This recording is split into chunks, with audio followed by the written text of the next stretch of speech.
Welcome, everyone. My name is Kaliroi Stavrianou, and on behalf of Global Clinical Engineering Alliance, I'm honored to moderate this series of webinars that aim to educate, promote collaboration, and also promote information exchange about healthcare technology, engineering, and patients' outcomes.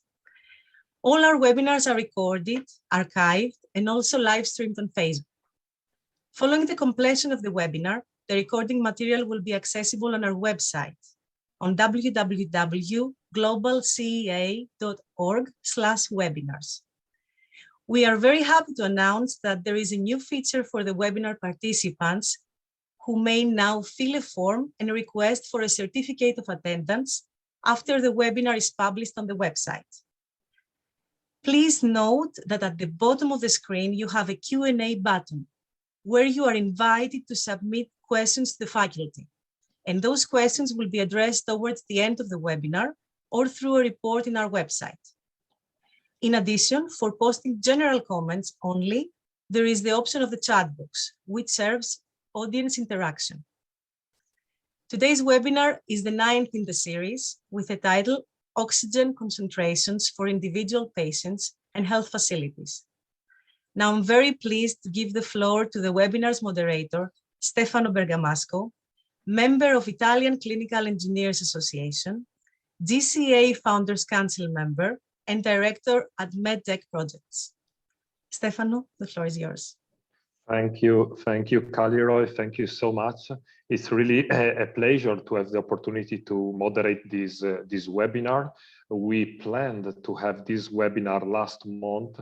However, due to date conflicts, there has been the very, very important IUPISM Congress in Singapore and other events. And so we decided to move it now to July. So first of all, I would like also to thank Professor Said Khalil, from the Alliance, who is leading the education committee and promoting this series of webinars and also the training courses that are going to be launched on the Global Clinical Engineering Alliance website. As Kaliroi mentioned, this webinar will be focusing on the topic of oxygen concentrators. And this topic has been really, really important and still is, of course, but increasingly important during the COVID-19 pandemic, because oxygen concentrators are a fundamental source of oxygen. And we wish to focus on both aspects for individual patients and for large-scale hospital plans. Our speakers today that I will present during the webinar will be presenting the technology of oxygen concentrators, the issues both for individual patients with the portable devices and for bigger hospital plans, and also the sustainability of this technology in difficult settings and the issues for servicing this technology. So I would like to anticipate my thank you for the availability of all the speakers. And just a quick note, we will be collecting questions through the chat. You can, all the participants can use the chat to write their questions, and we will be answering at the end of the webinar. Before we start, we would like to mention an important topic for our alliance, and I kindly ask Kaliroi to the next slide. That is the GCEA Awards. We have launched this initiative to recognize and promote knowledge sharing and excellence in the international collaborations. I wish to ask the next slide, please.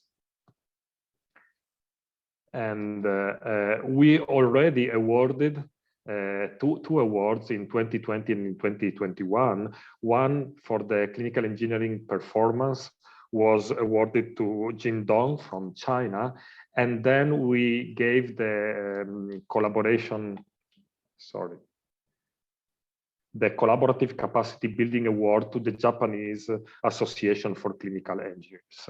We think that recognizing each other and recognizing excellence in our colleagues is very important. And so the invitation to everyone listening to this webinar is to consider nominating some colleagues that you think is worth for one of these awards. In the link that you see, but you can go directly from the homepage of the Alliance, there is the general page about these awards, and focusing on the two awards that we are giving. One is the Collaborative Capacity Building Award that recognizes groups or societies. So this is not for an individual, but for groups or societies for their contribution toward collaboration with other countries to improve knowledge, education, and capacity. And here is the link. The nominations are open until the end of July. So please hurry up and nominate groups or societies for this award. And next one is the GCA Technologist Technician Leadership Award that is for an individual technologist or technician practicing in healthcare these functions and demonstrating outstanding effort to contribute toward the promotion of the clinical engineering field through their leadership skills and service. So more explanations about the criteria are in the dedicated web pages. My invitation again is to consider nominating your colleagues until the end of July for these awards. So after this promotion of the awards of the GCA, we can start the webinar. I would like to introduce the first presentation. It will be pre-recorded, even though the speakers are here with us, and I welcome them, and they are available at the end of the webinar for any question and answer. So Alexandre Henrique Ernini from Brazil is hospital equipment advisor at Kaiser Unicamp Women's Hospital, and is also author of books dedicated to hospital equipment. And with him, also from Brazil, Jose Roberto Balote, who is owner at Enimed Engineering and Hospital Facilities, a company specialized in technical services, medical gas projects, installation and maintenance of hospital gas networks. He's also Dental Medical Committee Secretary at Hospitalar and a member of the Brazilian Association of Technical Standards. So we have these two very relevant speakers for the topic that we wish to start the webinar with. So the impact of the oxygen in health technology. And I would ask Kaliroy to start the recording. It will last around 15 minutes, and then we can be back with you. Thank you so much. Hello. I'd like to congratulate the Global Clinical Engineering Alliance for discussing this very important issue. And thanks very much for the invitation. Before starting, a question is around my mind. Why do clinical engineers talking about oxygen if our business is health technology? Because no more. Clinical engineering goes beyond equipment. In the last 15 or 20 years, the clinical engineer's focus is the patient health care. And nowadays, we can say better, the patient outcome. Now, the clinical engineer goal is to reach healthcare excellence. To this goal, no matter the ventilator, the MRI, the gas, really matter, the full healthcare system. And what it means, we can represent it as a gear machine model where the patient needs will be moved and reach the patient outcome, who will supply the motors like this, powered by money, okay? And how the patient needs will reach the patient outcome. We need a gear, because we need procedure, the other one, a facility. Of course, we need health technology, we need drugs to help, to aid the staff to get the care, okay, and reach our patient outcome. And all years is fundamental to reach our goal. Then oxygen can be represented as a gear tooth in the facility gear. For example, one tooth is a power supply, other is air quality, water, and we can represent oxygen as a gear tooth. Okay, and its impact can be represented by this model. Remember, one broken gear tooth compromises the whole machine. Especially in the pandemic, oxygen can be considered as a crucial gear tooth. And this medical case can be supplied for the hospital by a liquid cryogenic tank, by a gas cylinder, by an oxygen concentrator. Okay, the last one, the concentrator, is not so used as a gas cylinder, a liquid cryogenic tank, but it can be understood by the clinical engineer. And to talk about the oxygen concentrator, I'd like to invite engineer José Roberto. We appreciate the opportunity to be present at the Global Clinical Engineering Alliance and to be able to make this presentation. Enjoy. We are presenting a source of supply called oxygen concentrator system. This system can produce on-site oxygen with typically 93% of purity to be used in healthcare facilities. The next slide shows a typical schematic of oxygen concentrator system, also known as pressure swing adsorption, or PSA. The first step of the system is a set of at least one air compressor that capture ambient air and take it to an air purifier. This second step removes impurities from the compressed air, like water, oil, and aerosols, particulates, and other contaminants. The third step is a purified compressed air storage tank, associated, if necessary, to a heat exchange device shown in step 4. The fifth step is essential for the process. At this point, the compressed air passes through a molecular sieve bed. This device absorbs nitrogen molecules and let pass molecules of oxygen and argon. It is usually necessary 2 molecules sieve beds. One of them is working to separate molecules of oxygen and argon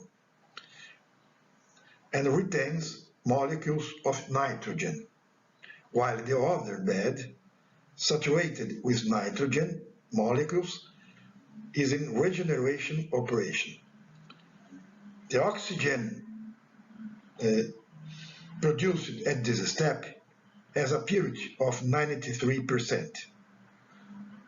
Other 4% is argon, and the rest is nitrogen.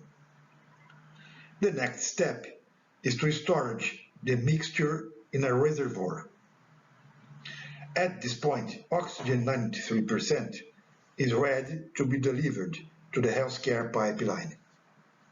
In some cases, it is necessary a booster to increase the gas pressure up to the distribution pressure in the healthcare facility. The system needs another source of supply called a reserve source in case of failure. For example, a power outage.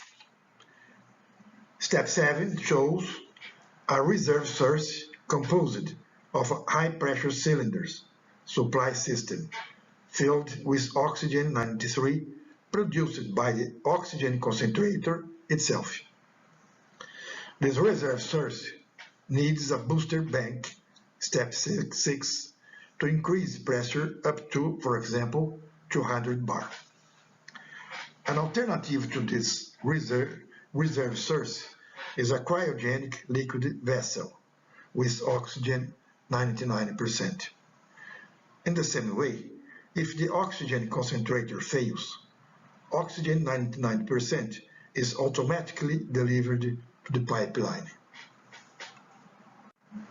This slide shows, with more details, the flux of oxygen 93% produced by the oxygen concentrator, the blue arrows, and delivered to the healthcare pipeline. In case of a failure of the main source, the high-pressure cylinders previously filled by the oxygen concentrator automatically start to supply the healthcare pipeline. Yellow arrows. The same reasoning applies to the cryogenic oxygen tank, green arrows. This slide shows a typical schematic of medical gas pipeline system inside the healthcare facility. In Brazil, medical oxygen is considered a drug, not a simple gas. Other medical gases are medical compressed air, nitrous oxide, among others. Brazilian Health Surveillance Agency considers the oxygen used in hospitals as a medication, therefore subject to the relevant regulations and good manufacturing practices. The regulations and standards related to medical gases are basically as follows. ABNT NBR 12188 standard, ABNT NBR 13587 standard, and Brazilian Health Surveillance Agency RDC 50 of 2002. Specifically for oxygen 93, the quality and installation criteria are defined by NBR 13587 standard. Oxygen can be delivered by cryogenic tank, high-pressure cylinders, and concentrators. Sources of oxygen 99% are cryogenic tank and high-pressure cylinders. Source of oxygen 93% is oxygen concentrator system. Oxygen 93% can be sent to pipeline mixed with oxygen 99%. Typical pressure value delivered to pipeline by oxygen concentrator is about 4.5 bar to 5 bar. Cost-benefit estimation. The following main factors must be taken into account. Acquisition cost, lease cost if rented. Important factor, electric power supply cost, construction needs, and backup cost. Thank you very much.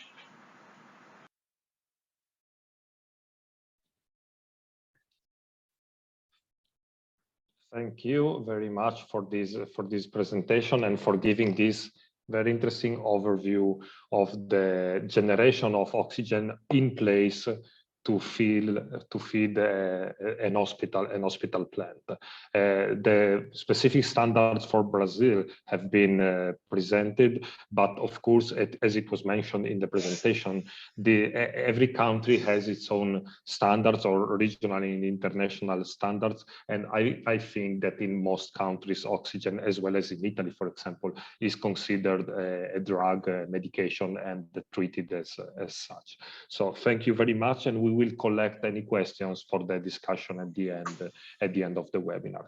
I would like now to introduce Leandro Pecchia. Professor Pecchia, I think very well known to the participants of this series of webinars, and also a friend, I would like to say. And Leandro is professor of biomedical engineering at the University Campus Biomedico of Rome, and he is innovation manager for the infection prevention and control unit of the World Health Emergency Program of the WHO. He is an expert in the application and assessment of key enabling technology, for example, artificial intelligence, Internet of Things, robots, and big data in the healthcare settings. Leandro is also Secretary General of IFMB and President of the European Society of Biomedical Engineering, EAMBES. I will stop now because otherwise I would fill all the time with the credentials of Leandro. So Leandro, really a pleasure to introducing you to this webinar, and the stage is yours. Thank you very much. Thank you, Stefano. It was already enough to be said that I am one of your friends. Thank you for that. Well, today I will focus on a particular aspect of design of oxygen concentrators, with particular regards to limited resource settings, which are common in low-income countries, but I must say sometimes you find them also in remote areas of high-income countries. I must apologize, I didn't have time to adopt the layout, but I will make those in the same layout before sharing, so that you may have altogether the material in homogeneous format. Now, where this experience is coming from, with my team, we work a lot on the Sustainable Development Goals of the United Nations. And as you know, as you may know, the number 3 of those global sustainable goals is looking for providing good health and well-being on the global scale. And along this line, we focused a lot with the significant part of my team, Davide, Alessia, Busola, and Katie, on Sub-Saharan Africa.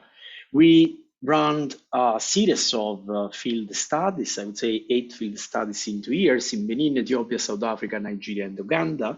And then obviously because of COVID, then we had to stop. And then, as you may know, there has been an outbreak of Ebola in the region. So clearly our work has been reduced significantly in the past few months. But we managed to do some of those field studies. And our particular focus is exactly this one. We know very well almost everything about the interaction of medical device and patients, or probably clinicians in case of risk safety management.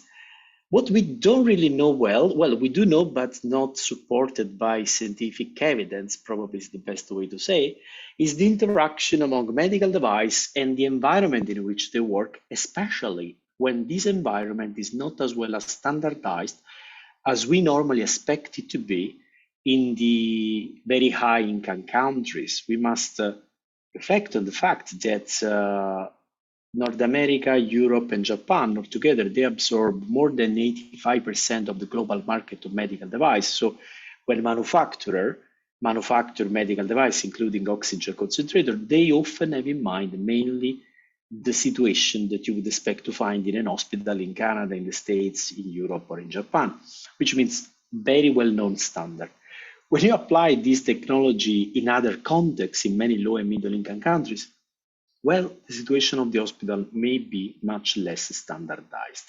And this is exactly what we started investigating in the past few years. And we realized that in order to improve medical device safety first and effectiveness then, we really need to overcome fragmentation of knowledge. We have to work considering several aspects altogether, as Jose and Alexander very clearly explained. So everything is a part of a complex system, and if you lose one part of it, then probably you lose the global picture. Therefore, we started looking into the design, regulation, management, and assessment of medical device, particularly focusing on sub-Saharan Africa. When I say we started looking to that, I mean that we started a number of field studies where, first of all, we started examining the situation of medical locations, hospitals. Because, as explained clearly before, if the medical location in which you work is not responding to the standard you have in mind, then probably this is one of the reasons why an oxygen concentrator lasts much shorter in Africa than normally it lasts in Europe. And so we started obviously doing, first thing you do is visual inspection, and this is what we found in 5 hospitals in Benin. And then we started using some instrument. In this case, we were estimating the resistance on the ground, and we found numbers, we measured numbers which were far above the standards we would expect in Europe. We would expect no more than few ohm on the ground, while we were measuring things up to 107 ohm, or probably this was directly volts, which means probably a resistance very high. And the reason was that in this case, there is an adapter which was missing the ground. So this device, which was supposed to be grounded, is now floating, and that's very risky for healthcare workers as well as for patients.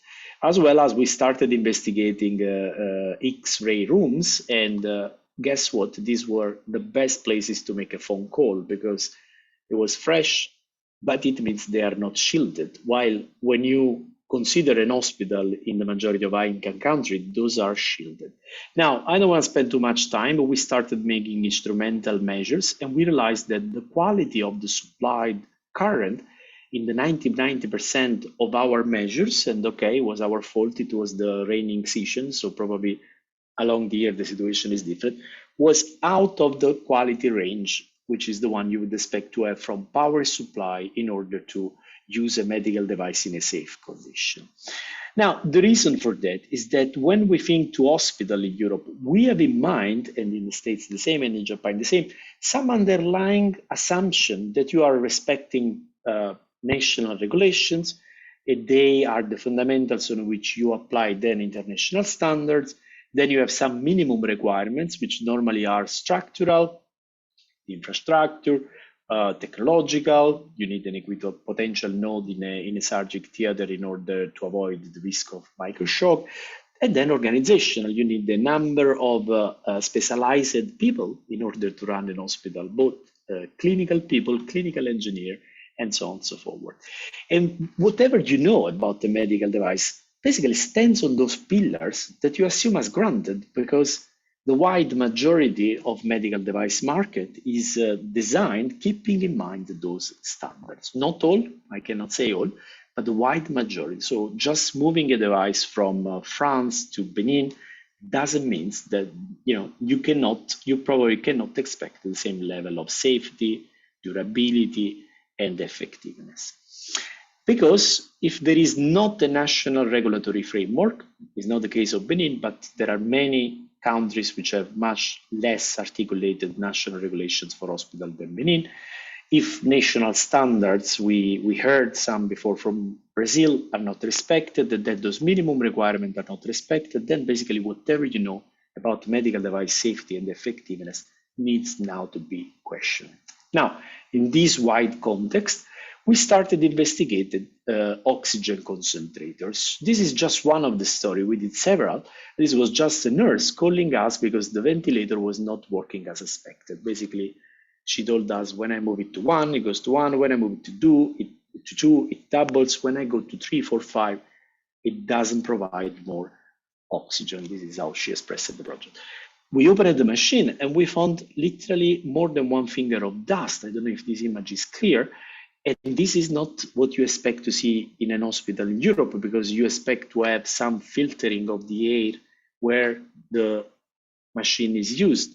And then we went looking into the user manual, and this filter, which was supposed to be changed after 2,000 hours, was there for more than 6,000 hours. So what we did? Well, we started asking ourselves, should I remove this filter? Should I not? And then we arrived to an idea. Can we enable people to locally manufacture those filters, in particular inlet filters. And so we did some reverse engineering. We rebuilt the chassis in a way that it was compliant with the allotment of the medical device. Then we produced activated coil, which is well-known substance for building filters for both air and fluids, water. If you have a tank of fish at home, probably you have it in your home, and you probably you know better than me. And then we fitted the machine with this locally made filter. And this is Davide, one of my collaborators, which was running those tests in our lab. And basically the point here is that you don't really have a standard for filters for oxygen concentrators. You have several standards which tell you about the quality of the oxygen or the air that you need to measure out of the filter. But this means now, after 2 or possibly 3 layers of filters, because oxygen concentrator may have 2 or 3 filters. Among those, the IPA filter, so it means a filter which works at 99.9%. But when you operate this kind of filters in hospitals in Africa, probably the level of dust you have in the room is such that this filter will not last longer, and so you start having other sort of problems. So long story short, we tested different layout for those filters. Probably this is the most promising, because with 2 parameters you can change the number of spires, the length, and now you can fit different models and have more or less coil within the new filter. And as a matter of fact, measuring the air quality, below you have the particle size, and above you have the level of filtering, well, the number per square meter. And then if you compare this with the original filter, obviously you have at least a 10 log filtering capability below 0.5 and even better above 0.5. And this is the position of our filter. Again, not having an international standard for this particular kind of filter is not easy to compare, but I can summarize saying that our filter was not as good as the one that you can buy. But if you cannot buy any filter, you can probably use this filter, which is completely locally manufactured.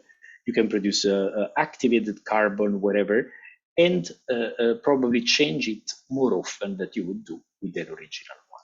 Now, this is our experience. I will share in the slides a couple of reasonings, but I'm more than happy to open the discussion after our presentations.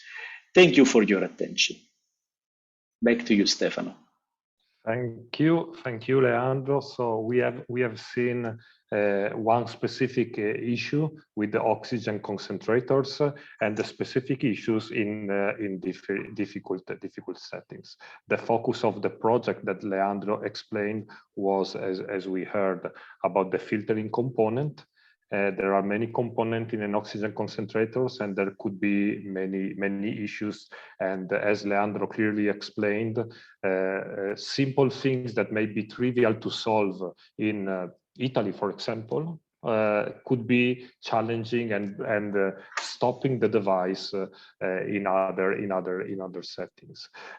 Continuing with this reasoning, it's my pleasure now to introduce Stefano Polvi. Stefano is a physicist by training, and he's the CEO at Logic SRL, but also other companies connected with this, Logic Africa and Logic Senegal, and they are taking care of distribution and service for medical devices, many types of medical devices in different settings. And Stefano will be now focusing on the issues of service for portable oxygen concentrators in low and middle income countries. So he will be starting from the points that Leandro clearly explained and opening up the discussion also to other issues that affect this technology. So Stefano, thank you very much, and the floor is yours. So Stefano, ladies and gentlemen, thank you very much for your invitation. As Stefano already mentioned, I'm a physicist, so I'm neither a clinical nor a biomedical engineer, but I've been adopted by the clinical biomedical engineers community many years ago. So I feel myself as a sort of low-level clinical engineer, let's say. So my presentation today will be focused on portable O2 concentrators.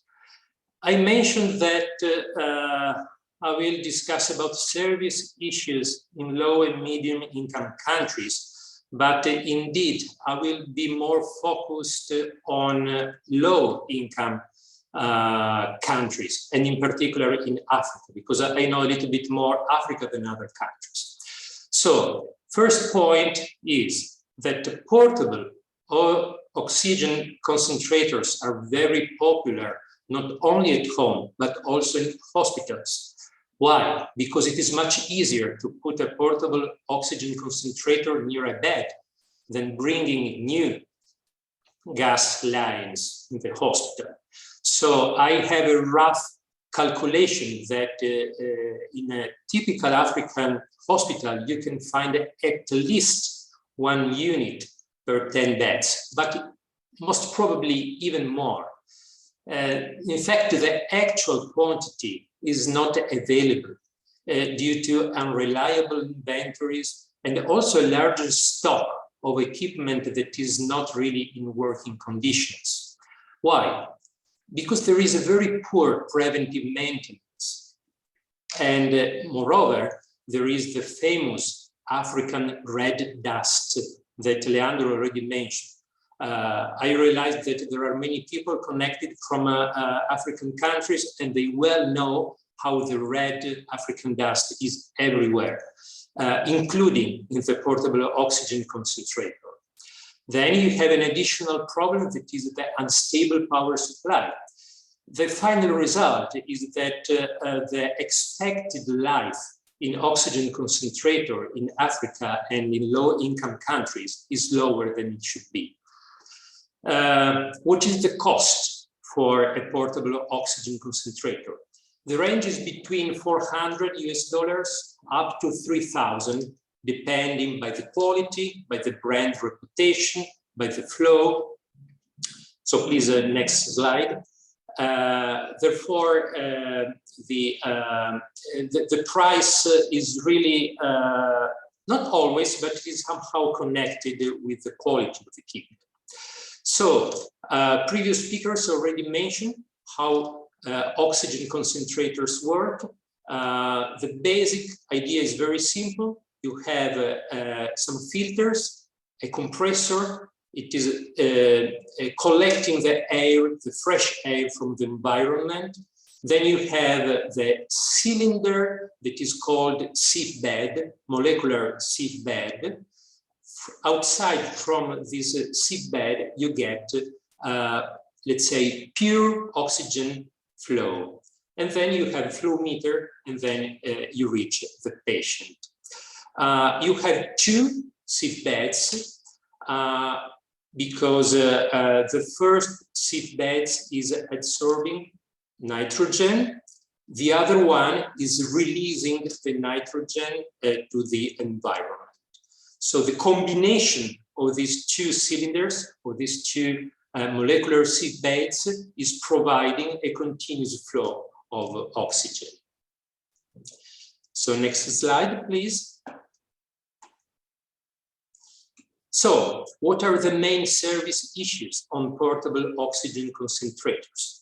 You have filters, and Leandro already mentioned the filter issues and some possible solutions. You have the compressor. You have other components that are not different from components that you can find in most biomedical equipment, like switches, valves, connectors, and so on. Usually these other components are low-cost components. I wouldn't suggest to take the risk to find non-original components, because they are really low-cost components. The compressor, it's not so common to have failures of the compressor. Filters, you already got some solution, but the main point are sieve beds.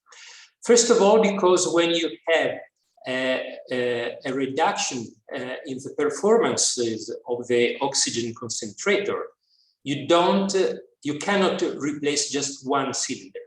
you have to replace a couple of seed beds. So next slides, please. And therefore, you need to understand a little bit more of what you find inside the metal cylinder. You find a mineral called zeolite. It is an aluminum silicate crystal that is able to adsorb nitrogen, allowing O2 to pass. It is not a mistake. It is not it is adsorb with a D, like Donald Trump. So it is a specific process that is well described in the PSA, so in pressure swing adsorption process. So this is a process based on the phenomenon that under high pressure, gases tend to be trapped onto solid porous surfaces. Here we have a picture of the structure of the zeolite.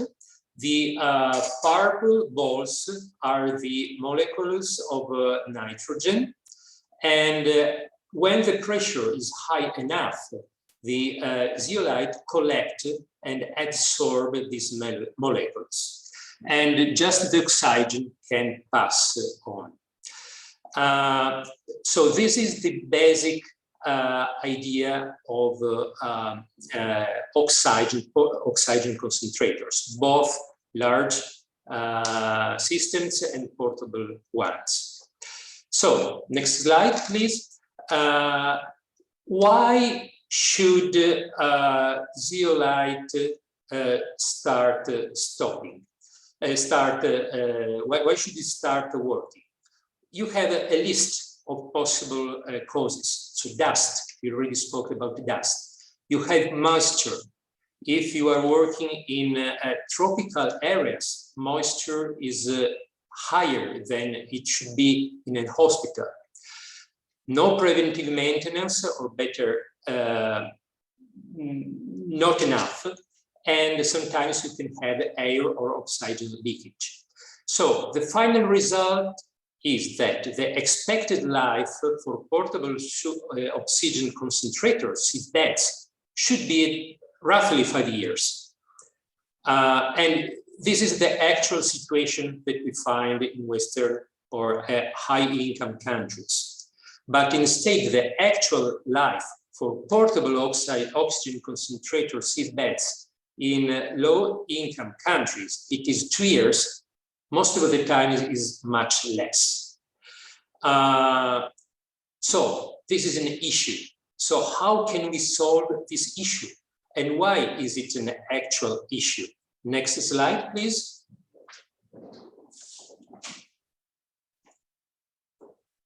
The main explanation is the price. Prices for brand new spare seed beds range from roughly $150 and up to $500. So it is a good fraction of the cost of the whole equipment. But what is quite strange is that neither in Africa nor in Europe, there are companies that are able to repair with brand new zeolite the old seed beds. But it can be done. And the cost is quite affordable because it ranges from $75 and up to $150. Therefore, it would make sense to repair the old cylinders with brand new zeolite. But unfortunately, if you need to ship it to USA, you have to take care of shipping, duties, VAT, DHL costs, round trip, and so on. And as I already told you, there are no repairing facilities in Europe. So what is the goal?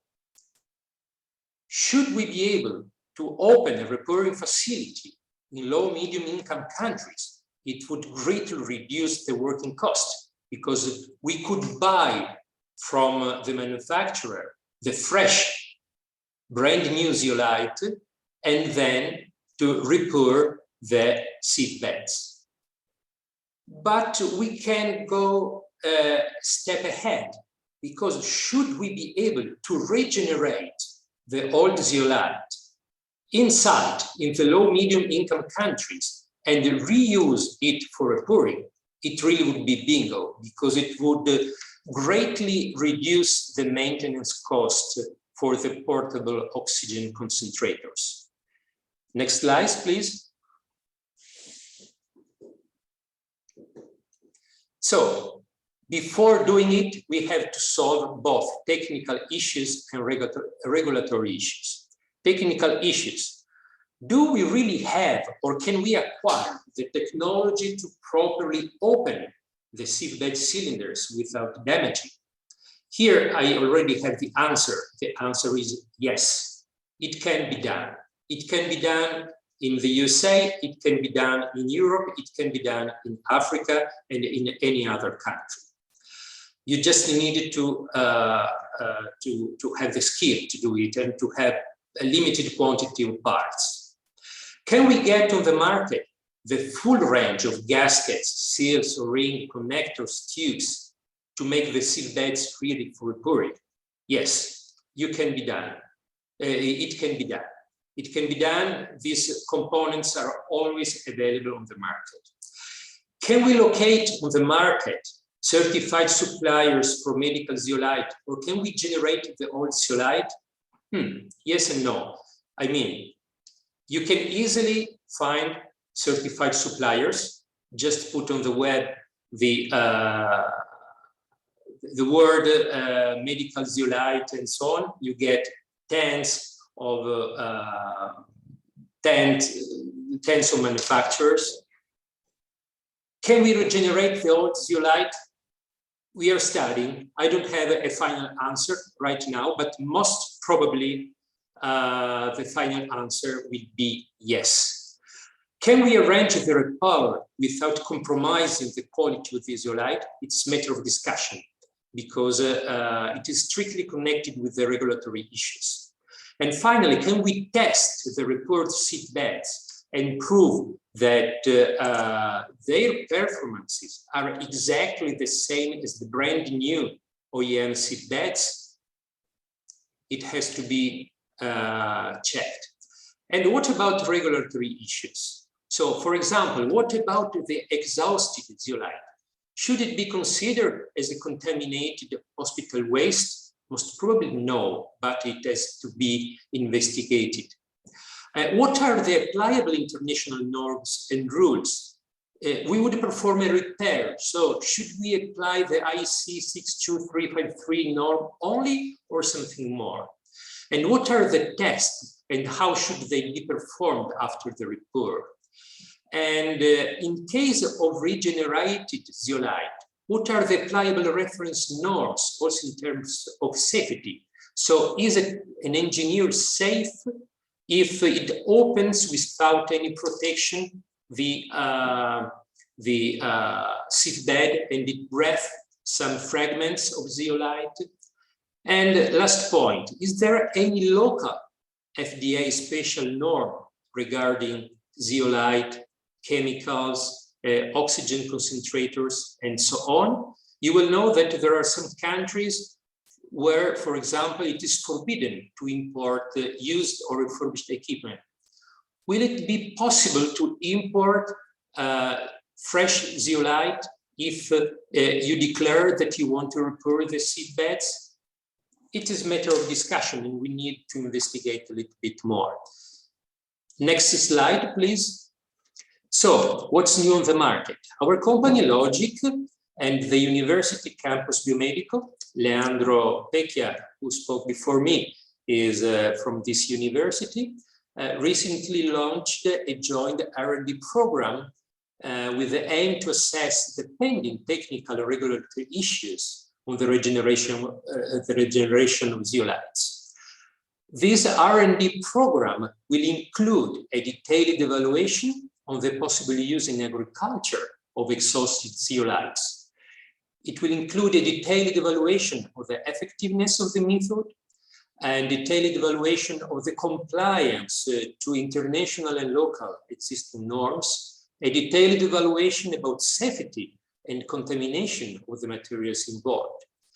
because our goal, and it isn't only a goal, it is a dream, is to establish in the short, medium term a chain, a network of repairing centers in selected African countries or in any other low-income country, involving always local partners in a win-to-win strategy and increasing the availability of pure oxygen for medical therapies. The recent COVID pandemic proved that oxygen is strategical to grant medical treatments to patients. Therefore, it could be really a dream to have the possibility of repairing and of repairing oxygen concentrators, strongly reducing the maintenance cost. This is the goal and very honestly, the dream. Okay, that's all. If you have any question, we are of course available. Now, Stefano, thank you very much for your attention, and that's all. Thank you, Stefano, and I really appreciate this flow of all your free presentations that covered in a comprehensive way, I think, this topic, and also the perspective of practical approaches in that take care also the regulatory aspects and what happens with the exhausted zeolite, for example, what can be done, what cannot be done, and so on. I think your projects can be of great interest, but not only your specific projects, but the mindset, the ideas that you explained. I have collected from the chat a few questions as you were all presenting. So I would like just very quickly, we have like now 10 minutes to answer some questions. So one of the questions I think was somehow answered, but maybe if Stefano and Leandro could elaborate. The question was why the internal tubes of oxygen concentrators break easily and are not durable, and how often you need to replace them. Stefano mentioned the replacement of zeolite 2 years or less in a real environment. So why are so not durable these components? Is it due to the specific environment, dust, electrical energy, unreliable, or are there other factors to consider? Stefano, maybe. Yes, for sure, oxygen is aggressive. Therefore, if the quality of the tubes is not so good, you can have some cracks, some leakages. But the big range in the prices of oxygen concentrators is somehow connected with the quality of the components also. Therefore, I suspect that the cracks and the leakage on the internal tubes can be somehow be related to low quality components. If the quality is good enough, it shouldn't happen for a long time. Okay. I have collected right now 2 questions that are, I think, both technical and scientific somehow. The question is, okay, it's very interesting, the possibility to reuse the zeolite, for example, in agriculture, but how can we extract the chemicals from there? I mean, there is nitrogen trapped in the zeolite. How can it be released to the ground to be used in agriculture? Is it feasible? Is it a practical solution? I don't know if you have this experience or just the idea, Leandro, maybe.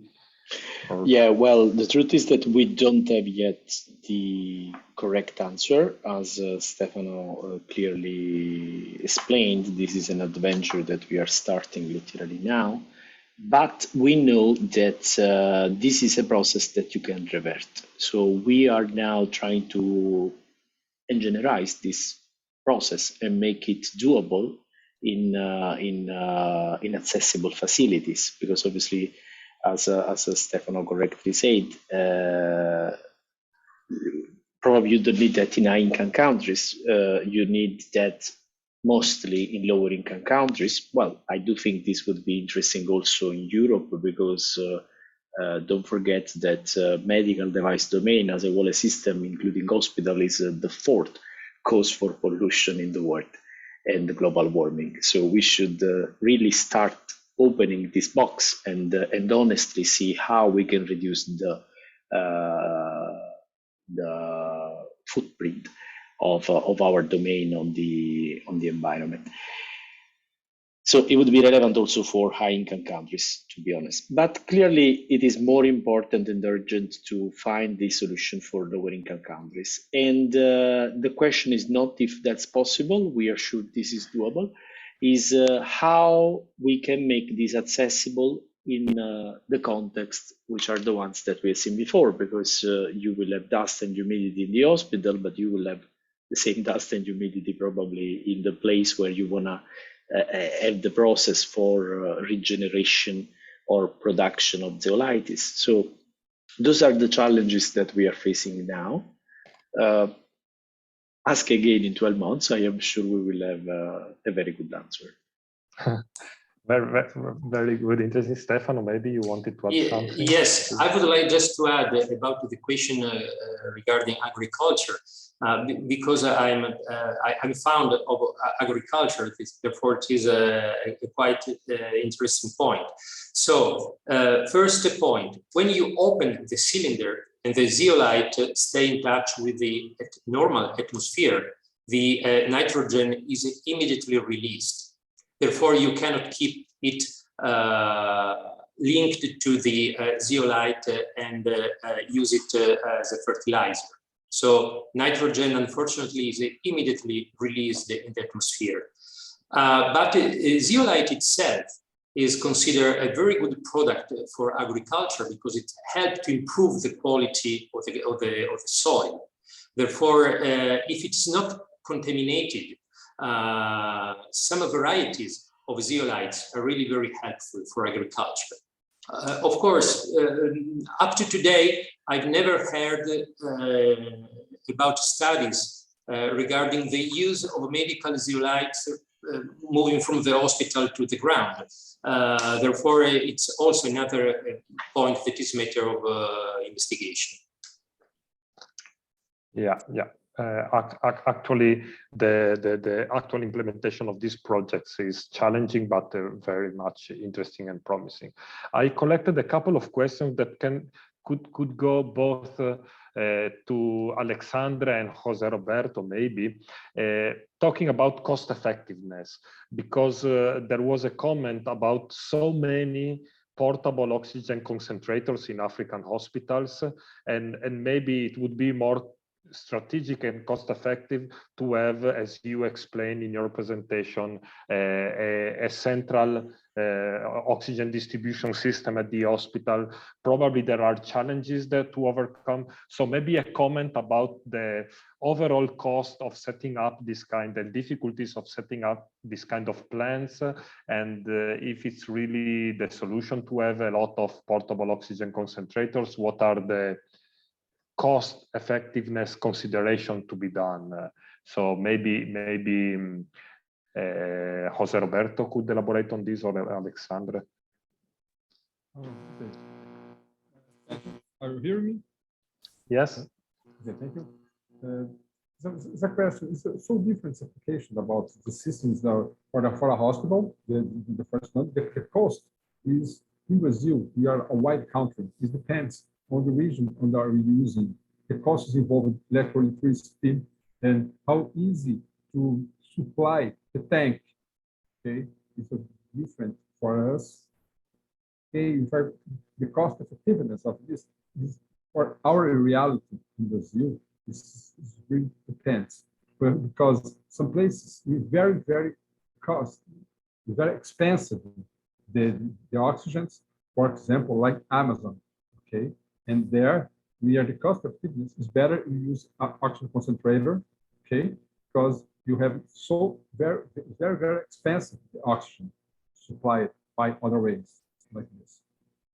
Yeah, but we have problems here. Some places where the electricity, because you expend many electricity for to refine the oxygen 9.3%. Okay, but the cost of electricity is very important and very important component of the cost, the final cost of the oxygen supply. And then we are thinking about what the cost of the volume of oxygen supplied by the hospital. Okay, we are not thinking about specifically in the oxygen concentrator. We are thinking about the cost of oxygen supplied by the patient. The liters, for example, 1 liter, all the cost of 1 liter supplied by the patient. The cost different, I understand, right? The cost effectiveness of it depends on where you are using it. Okay. I understand your question. The cost effectiveness of each system for us is we need to compare with the other forms of supply. Okay, but if you are specific one component on one question, this because I question José Roberto networking. I'm talking about my experience with acquiring oxygen because I work in a hospital and choose which kind of system I will use. Okay, and for our vision of clinical engineering inside the hospital, we are thinking about these different questions.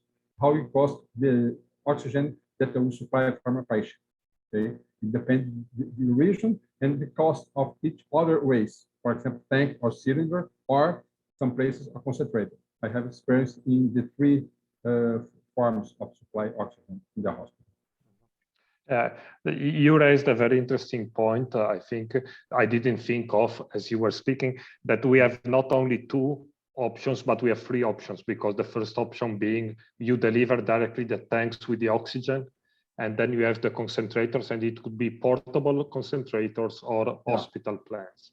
Okay. Just asking to maybe Leandro or Stefano, in your experience in working with African countries or these difficult settings, did you see whole hospital plants with the big oxygen concentrators like the ones that José Roberto described in his slides, or is it really so much more common to have the portable concentrators as the only solution in those settings? In my experience, it's only concentrators, but I must say probably I focused more on rural areas, which are fairly common. We need to make a distinction when you think about sub-Saharan Africa, but probably this is true for many low-income countries, that the situation can be very heterogeneous. So you still may have the economical capital, doesn't have to be the political capital now, and in this town you get very high standard private hospitals. The majority of sanity of healthcare services in Africa is private, and probably now you have an hospital in which you get great plants. Still, you have to question the maintenance, because probably you get a manufacturer from Germany getting there, building the hospital, going away, and then you are now delegating the maintenance to local companies. And if they are, they are certainly skilled and capable, but not following probably the same standard that the guys from Germany would have been considering for those taking care of their hospital if it was in Germany. So that said, so economical capital can be very rich, and you can find hospitals which can be even better than European hospitals, because the distribution of richness in many low-income countries is not homogeneous. So you now have an elite which is far richer than you can find in Europe. But for the majority of hospitals I have seen, mainly in the rural areas, it was all about oxygen concentrators. I don't know, Stefano, probably you have seen more places than me. Yes, I confirm that in the African hospitals that I visited, there is, let's say, always a central oxygen production unit, a big one, maybe not so big as that one that has been described before. But the main point is that the lines do not reach all the departments. So they reach the ICU, the operating theater, and so on, but not the rest of the hospital departments. And most African hospitals have large general departments where there is not oxygen delivered. Therefore, the only solution is to bring the portable oxygen concentrator near the bed. This is why there is such a big quantity of portable oxygen concentrators in Africa. And also from the previous discussion, you can immediately understand that you have a very difficult choice, because you might choose an oxygen concentrator with a very good quality, therefore you don't have frequent leakages or cracks on the tubes inside. Or you could spend much less for a low quality oxygen concentrator. In the first case, you must be ready to pay a lot of money for the seat beds. In the second case, most probably the maintenance would be cheaper, but you needed to invest your time in preventive maintenance and in repairs. So it is a very difficult choice, and there is not one single solution. Yeah. So I think we should bring the webinar to an end now. I would just take one of the remarks. It's not a question, it's a remark from one of the participants that highlighted, of course, the importance as much as possible to emphasize the importance of preventive maintenance and according to the manufacturer specification.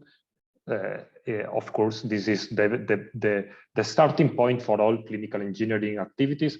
I think we also need to consider the feasibility of doing so, and especially for repairs and corrective maintenance in difficult settings where you don't always have access to spare parts, or original parts can be just not affordable, or this kind of thing. So I really welcome this kind of experiences and projects that you described today. I think they are very, very relevant and highlighted some ideas to many participants. So there are other questions we have collected in the chat, but I think it's good now to close the webinar. I would really like to thank all the speakers: Alexandra Enrica Ernini, Jose Roberto Balote from Brazil, Leandro Pecchia and Stefano Polvi from Italy. I thank the Global Clinical Engineering Alliance for organizing this series of webinars, and especially Professor Said Khalil, Kaliroy for helping us in managing the webinar. And I remember you, the globalcel.org website. And once again, if you go to this website, under resources, you find the link to the GCA Awards, and nominations are open until the end of July. Thank you all. Thanks a lot for all the participants and all the attendants that have been from many countries. I think this topic is really a hot topic, very important, and it was great to have speakers that have hands-on experience on these kinds of projects. So thank you all very much, and stay tuned for the next initiatives of the Global Clinical Engineering Alliance. Thank you. Thank you. Bye-bye. Thank you.